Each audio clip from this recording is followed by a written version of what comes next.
মুসা আলাইহিস সালাতু ওয়াস সালাম বলেন, আপনি আমারে কেমনে চিনলেন? আমি যে বনি ইসরাইলের মুসা, আমি তো আপনাকে চিনেছি আমার মালিক। আল্লাহ বলেছেন সমুদ্রের পারে গেলে তুমি খজিরের সন্ধান পাওয়া যাইবা। কিন্তু খজির আপনার কাছে জানতে চায় আপনি কিভাবে আমার সন্ধান পাইলেন, কিভাবে আমার খবর পাইলেন। এবার আল্লাহর বান্দা খজির আলাইহিস সালাতু ওয়াস সালাম ডাক দিয়া বলে, ও মুসা তুমি জানো তোমারে আমি এখন থেকে চিনি না। ও মুসা আমি তোমারে অনেক আগ থেকেই তোমারে চিনি। বলে কিভাবে চিনো? আল্লাহর বান্দা ও মুসা তুমি ভালো করে শুনে নাও, তোমাকে যখন দুনিয়াতে আগমন করলাম মার তুমি আদরের সন্তান, মায়ের ভালোবাসার সন্তান, কিন্তু আল্লাহ তাআলার কুদরত হয়ে গেছে ফেরাউন ছোট ছোট বাচ্চাগুলো পাওয়ার পর ছোট ছোট ছেলে বাচ্চাগুলো মেরে দেয়। কিন্তু আমি আল্লাহ তাআলার পক্ষ থেকে মুসা তোমারে আল্লাহ বাঁচায়া রাখবে। আল্লাহ তাআলার ওয়ার্ডার, মুসাকে বাঁচানো লাগবে। মুসাকে বাঁচানো লাগবে। কিভাবে বাঁচানো হবে?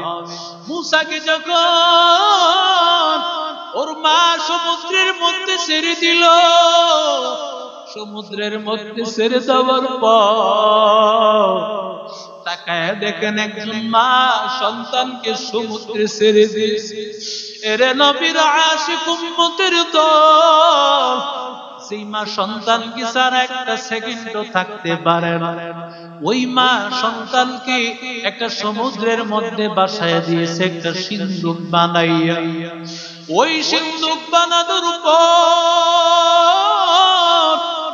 মুসা নবী তোমার এই সিন্দুকের মধ্যে শরীর রাখিয়া মা যখন তোমারে সারিয়া দিল, এই সিন্দুকটা এমন অবস্থায় ছিল যদি সিন্দুকটা বদ্ধ হয় তাহলে তো মাটকে তুমি মারা যাইবা। যদি সিন্দুকের মধ্যে ছিদ্র থাকে পানি ঢুকিয়া তুমি মারা যাইবা। ও আল্লাহর বান্দা ভালো করে শোনো, আল্লাহ ডাক দিয়া বলেন, খজির আমার মুসা কালিমুল্লাহকে বাঁচানো লাগবে। আমি আল্লাহ তাআলা মুসারে দিব এলে, আমি আল্লাহ তাকে কোরআনের ইলম দান, আমি আল্লাহ তাওরাতের ইলম দান করব। তাকে আমি আল্লাহ ইলম দান করব, তাকে আমি আল্লাহ নিজেই বাঁচায়া রাখবো। ও আল্লাহর বান্দা, আল্লাহ ডাক দিয়া বলেন, ও খজির তাড়াতাড়ি যাও রে খজির, আমার মুসাকে তাড়াতাড়ি করে হেফাজত করো, কুদরতি কোলে টানিয়া দাও, কারণ খজিরকে টানিয়া টানিয়া নিয়ে যাইতে হবে। খজিরকে বার হাতের মধ্যে নিয়ে নেয়, খজিরকে হাতের মধ্যে নিয়া যদিও সমুদ্রের মধ্যে ভাসতেছিল, ও মুসা তুমি জানো না তুমি সমুদ্রের মধ্যে ভাসো নাই, আমি আল্লাহ তাআলার পক্ষ থেকে তোমারে কুদরতি হাতে নিয়া সমুদ্রে পার করে দিয়েছি। আর মুসা নবী এবার যেই রাস্তা দিয়ে আসছেন ওই রাস্তা দিয়ে আবার পায়ের চিহ্ন দেখে দেখে জায়গা মতো পৌঁছে গিয়েছে। যেই রাস্তা দিয়ে আসছেন আবার রিটার্ন ব্যাক করেছেন ওই রাস্তায়। মুসা নবী আসার পর সেখানে তাকায়া দেখতে পান এক পাথরের উপর ঘুমায় আছেন এক আল্লাহর বান্দা, সবুজ রুমাল দিয়া ঘুড়ি মেরে আল্লাহর বান্দা ঘুমায় আছেন। কেন আল্লাহর বান্দা? পাথরের কাছে আল্লাহর বান্দা গিয়া সেখানে একত্রিত হয়েছিলেন। মুহাদ্দিসিন এক মুফাসসিরিন কেরাম লিখেন, ইলমের দরজায় ইলম শিখতে হইলে তোমাকে পাথরের দিলের মতো হতে হবে, পাথরের মতো শক্ত হতে হবে, কোনোভাবে মুচকে গেলে হবে না। পাথর যেমন মজবুত, কোরআনের ইলম শিখতে হইলে তোমাকেও মজবুত হওয়া লাগবে। দুনিয়ার কোনো কিছুর সামনে মাথা নত করা যাবে না, বরং আল্লাহ তাআলার কোরআন শিখতে গিয়া যত বাধা আসবে সব বাধা বাদ, একমাত্র আমার আল্লাহর কোরআন হবে জয়ী। মুসা নবী গিয়া দেখেন আল্লাহর বান্দা সবুজ চাদর দিয়া মুড়ি দিয়া বসে আছে। আল্লাহর বান্দা ঘুমাইয়াছেন, মুসা নবী ডাকেন না, কারণ ঘুমন্ত অবস্থায় আল্লাহর বান্দা আসছে, তাকে ডাকা যাবে না, কারণ মুসা নবী শিখতে আসছেন আল্লাহর বান্দার কাছে। যার কাছে তুমি শিখবা তিনি তোমার কাছে সবচেয়ে বড় দামি, অথচ আল্লাহর বান্দা মুসা নবীর দাম সবচেয়ে বেশি। মুসা নবী শরীয়তের নবী, মুসা নবী এত বড় নবী, কিন্তু মুসা নবী চিন্তা করলেন আমি যার কাছে শিখতে আসছি তিনি আমার কাছে বড় দামি, তাকে এমন বেয়াদবি করা যাবে না, এমন অন্যায় ভাবে ডাকা যাবে না। যতক্ষণ পর্যন্ত ঘুম না ভাঙে মুসা নবী তার মাথার সামনে দাঁড়িয়ে আছে। লিকুল্লি শাইইন জিনাতুন ফিল ওয়ারা ওয়া জিনাতুল বারই তামামিল আদাবি আযফুদা ফাহিমে তৌফিকে আদব বেআদব মাহরুমে গাশতাস ফজলে রা। এরে নবীর আশিক উম্মতের দল, মুসা নবী চিন্তা করলেন আমি খাজির আলাইহিস সালাতু ওয়াস সালামের কাছে আমি শিখবো, সুতরাং তার সাথে বেয়াদবি করা যাবে না। আল্লাহর বান্দার ঘুম ভাঙার পর মুসা নবী সর্বপ্রথম দিলেন সালাম, আসসালামু আলাইকুম ইয়া ওয়া রাহমাতুল্লাহি ওয়া বারাকাতুহু। মুসা পয়গম্বরের সালাম পাওয়ার পর সাথে সাথে খাজির আলাইহিস সালাম বলেন ওয়া আলাইকুমুস সালাম, তোমার উপরও সালাম বর্ষিত হোক। সর্বপ্রথম দেখা হইলেই সালাম, অন্য কোনো কথা নয়। সর্বপ্রথম বান্দা তোমার সাথে দেখা হইলেই বলবা সালাম। মুসা নবী দিলেন সালাম, খাজির আলাইহিস সালাতু ওয়াস সালাম দিলেন সালামের জবাব। বাবার সাথে দেখা হয় সর্বপ্রথম দিবা সালাম। মনে করবা বাবা তোমার সামনে আসছে, না না, সালাম মানে হলো শান্তির দোয়া করা। তুমি বান্দা সন্তান হইয়া বাবার জন্য দোয়া করবা, তোমার বাবা তোমার জন্য দোয়া করবে, মার জন্য দোয়া করবা, আসসালামু আলাইকুম ওয়া রাহমাতুল্লাহ। পয়গম্বর বলেন সগীরান আও কাবীরান তারিফ আও লাম তারিফ, ছোট হোক অথবা বড় হোক, তুমি তোমার ছোট্ট ভাইটাকেও সালাম দিবা, বড় ভাইকেও সালাম দিবা, উস্তাদকেও সালাম দিবা, মা বাবারেও সালাম দিবা, ছোট্ট ভাইটাকেও সালাম দিবা। কারণ পয়গম্বরের আদর্শ ছোট হোক বা বড় হোক, পরিচিত হোক বা পরিচিত হোক, সবাইকে বান্দা সালাম সালামের প্রচার ঘটা। মুসা নবী দিলেন সালাম, সালাম পাওয়ার পর খাজির আলাইহিস সালাতু ওয়াস সালাম বলেন মান আনতা, বলে আনা মুসা। কোন মুসা তুমি? বনি ইসরাইলের নবী মুসা। মুসা আলাইহিস সালাতু ওয়াস সালাম বড় অবাক। মুসা আলাইহিস সালাতু ওয়াস সালাম বলেন আপনি আমারে কেমনে চিনলেন? আমি যে বনি ইসরাইলের মুসা, আমি তো আপনাকে চিনেছি আমার মালিক। আল্লাহ বলেছেন সমুদ্রের পারে গেলে তুমি খজিরের সন্ধান পাওয়া যাইবা। কিন্তু খজির আপনার কাছে জানতে চায় আপনি কিভাবে আমার সন্ধান পাইলেন, কিভাবে আমার খবর পাইলেন। এবার আল্লাহর বান্দা খজির আলাইহিস সালাতু ওয়াস সালাম ডাক দিয়া বলে ও মুসা তুমি জানো তোমারে আমি এখন থেকে চিনি না। ও মুসা আমি তোমারে অনেক আগ থেকেই তোমারে চিনি। বলে কিভাবে চিনো? আল্লাহর বান্দা ও মুসা তুমি ভালো করে শুনে নাও, তোমাকে যখন দুনিয়াতে আগমন করলা মার তুমি আদরের সন্তান, মায়ের ভালোবাসার সন্তান, কিন্তু আল্লাহ তাআলার কুদরত হয়ে গেছে ফেরাউন ছোট ছোট বাচ্চাগুলো পাওয়ার পর ছোট ছোট ছেলে বাচ্চাগুলো মেরে দেয়। কিন্তু আমি আল্লাহ তাআলার পক্ষ থেকে মুসা তোমারে আল্লাহ বাঁচায়া রাখবে। আল্লাহ তাআলার ওয়ার্ডার, মুসাকে বাঁচানো লাগবে। মুসাকে বাঁচানো লাগবে। কিভাবে বাঁচানো হবে? মুসাকে যখন ওর মা সমুদ্রের মধ্যে ছেড়ে দিল, সমুদ্রের মধ্যে ছেড়ে দেওয়ার পর তাকায় দেখেন একজন মা সন্তানকে সমুদ্রে ছেড়ে দিয়েছে। এরে নবীর আশিক উম্মতের দল, সেই মা সন্তানকে ছাড়া একটা সেকেন্ডও থাকতে পারে না। ওই মা সন্তানকে একটা সমুদ্রের মধ্যে বাসায় দিয়েছে একটা সিন্দুক বানাইয়া। ওই সিন্দুক বানানোর পর মুসা নবী তোমার এই সিন্দুকের মধ্যে শরীর রাখিয়া মা যখন তোমারে সারিয়া দিল, এই সিন্দুকটা এমন অবস্থায় ছিল যদি সিন্দুকটা বদ্ধ হয় তাহলে তো মাঠকে তুমি মারা যাইবা, যদি সিন্দুকের মধ্যে ছিদ্র থাকে পানি ঢুকিয়া তুমি মারা যাইবা।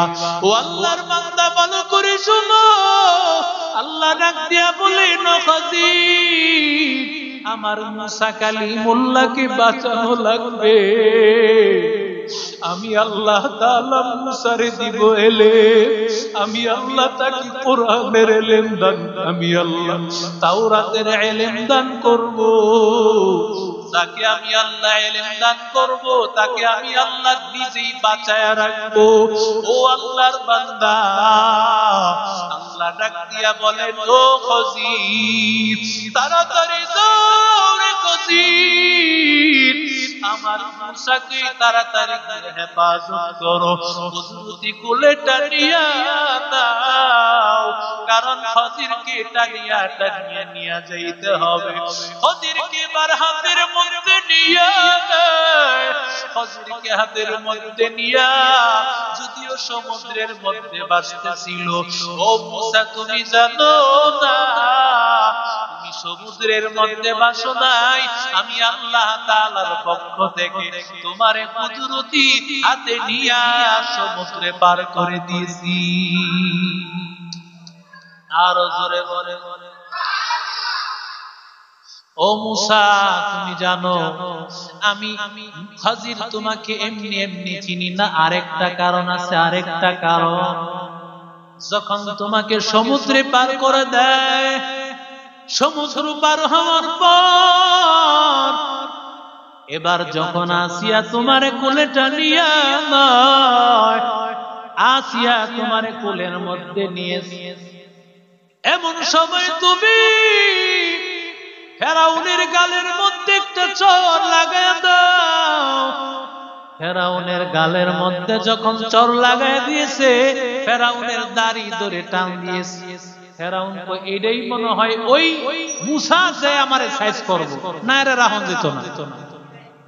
ফেরাউন তো আগেই স্বপ্ন দেখছে, এই স্বপ্ন দেখার পরে বলছে তোমার বনি ইসরাইলে একজন ছেলে হবে, যেই ছেলের হাতে তোমার পতন হবে, যেই ছেলের হাতে তোমার পতন হবে, অপেক্ষায় দেখে। এই জন্যই তো মুসা আলাইহিস সালামের বনি ইসরাইলের ছেলেদেরকে একের পর এক হত্যা করেছে। আল্লাহ কয় যেই ভাগকে ভয় করো সেই ভাগ তোমার ঘরে আমি লালন পালন করব। যেই উলামায়ে কেরামকে এত চিন্তা করছো, আরে হুজুররা কি করবে, হুজুররা কি করবে চিন্তা করেছো? হুজুরদের কোনো পাওয়ার নাই, তবে চোখের দুই ফোঁটা পানি গভীর রাতে তাহাজ্জুদের জায়নামাজে তারা ভিজিয়েছে। আমার মাদ্রাসার কোরআনের ছাত্ররা, মানহাল মাদ্রাসার ছাত্ররা, কোরআনের হাফেজ ছাত্ররা গভীর রাতে তাহাজ্জুদের নামাজ পড়ার পর ওই স্বৈরাচার সরকার তার কোনো কিছুই বাস্তবায়ন হয় না। ঠিক কি না জোরে বলেন? মনে করছে আমার এত বাহিনী আছে, আল্লাহ কয় তোর বাহিনী আছে, কিন্তু আমার আলেম উলামা ওদের বাহিনী আছে, ওদের দুই ফোঁটা চোখের পানি পড়বে আর রবের সাথে যখন তাহাজ্জুদে আর জায়নামাজে মুলাকাত করবে, আমি আল্লাহ তাদেরকে সাহায্য করব। সুবহানাল্লাহ। মুসা নবীরে কোলে নেওয়ার পর মুসা নবী যখন ফেরাউনের গালের মধ্যে চর লাগায় দেয়, ফেরাউন তো এটাই তো আমারে সাইজ করব রে, এখনই মেরে ফেলবে। আসিয়া কয় তোমার মাথা কি নষ্ট হইছে? এই ছোট্ট একটা বাচ্চা কি তোমারে মারতে পারবে? কয় না না, আমারে বুঝায়ও না। এটার বাদশা বেশি ভালো লাগে না। মুসা আলাইহিস সালাম রে মারার জন্য তরবারিটা নিছে, কল্লা আলগা করে লেবে। যারা জ্যোতিষী ছিল এরাও তো দাঁড়ায় আছে, কয় ফেরাউন এটারে মারো, এটাই মুসা, এটাই তোমারে সাইজ করো। বউর কাছে হার মানতে হয়, ঠিক না বে ঠিক? জোরে কর। যত বড় সর্দার ফেরাউন কম বড় সর্দার? কথা কয় না। ফেরাউনের আয়না ঘর কেমন ছিল জানেন? ফেরাউন আয়না ঘর বানাইছে। আয়না ঘর যারা বানাইছে এগুলোই জালেম ফেরাউন থেকেই শিখছে। ফেরাউনের আয়না ঘর ছিল মাটির নিচে একটা ঘর, এই ঘরের মধ্যে কারো যাওয়ার ক্ষমতা ছিল না, একটা ঘরে একজনকে আটকায় রাখছে। মাটির নিচে একটা ঘর বানায়া একজনকে কি রাখছে? বন্দী করে রাখছে। এই হলো ফেরাউনের আয়না ঘর। ফেরাউন তরবারি নিছে। খজির আলাইহিস সালাম বলেন, আমি তোমাকে তখন থেকেই চিনি। আল্লাহ ডাক দিয়া বলছেন, ও খজির, আমার মুসারে গর্দান আলাদা করতে চায়, গর্দান আলাদা করার আগে ওর কল্লাটা সাইজ করে দিও। আমিও কিন্তু তরবারি নিয়ে দাঁড়ায় ছিলাম, ফেরাউন তোমার গর্দান আলাদা করার ক্ষমতা ছিল না, ওর আগেই ওর গর্দান সাইজ হয়ে যায়। আল্লাহু আকবার বলেন। আলেমরা তরবারি চালানো লাগে না, আলেমদের পক্ষে জোরে বলেন আছেন কে? লা তাহজান ইন্নাল্লাহা মা'না। আল্লাহ বলেন চিন্তা করো না, আমি আল্লাহ তোমাদের সাথে আছি। সুবহানাল্লাহ বলেন। 3 নম্বরে খজির আলাইহিস সালাম বলেন, তুমি যখন কিপ্তি একটা লোককে মেরে ফেলছিলা, ঘুষি মেরা মেরে ফেলছে, ঘুষি মেরা কিপ্তিরে মারছে কি কারণে মারছে? হইল মুসা আলাইহিস সালাতু ওয়াস সালাম হাঁটতেছেন, হঠাৎ করে বনি ইসরাইলের একজন লোক, বনি ইসরাইল হলো মুসা নবীর উম্মতের লোক, তো বনি ইসরাইলের একজন লোক আইসা বলতেছে, ও মুসা, কিপ্তি বংশ অর্থাৎ ফেরাউনের বংশের একজন লোক আমারে খুব জোর জুলুম করতেছে। কি জুলুম করতেছে? আমার মাথায় সে লাকড়ির বোঝা চাপায়া দেয়, এই লাকড়ি নিয়া ফেরাউনের যে রান্নাঘর আছে সেখানে নিয়ে যাইতে হবে। কেন? কোনো কারণ নাই। কেন টেন নাই? সে পাওয়ারফুল, আমারে চান্দা দেখ, আমি চান্দা ভাই, আমারে চান্দা দন লাগবো। কথা কোন ঠিক নেবে? দেখেন না সমাজে চান্দা ভাইয়ের অভাব নাই, বলে আমার ক্ষমতা আছে, আমার চান্দা দিতে হবে। ফেরাউনের লোকেরাও ক্ষমতা দেখাইতো, যেমন বর্তমান সমাজেও দেখা যায় বিভিন্ন দলের লেবাস লাগায়া তারা ক্ষমতার দাপট দেখাইতে চায়, ঠিক না বে ঠিক? জোরে বলে। সেও ক্ষমতা দেখাইছে, সে বলছে তোমার এই লাকড়ির বোঝা নিয়ে যাইতে হবে। বলে আমি তো পারবো না, এত বড় বোঝা আমার নেওয়া সম্ভব না।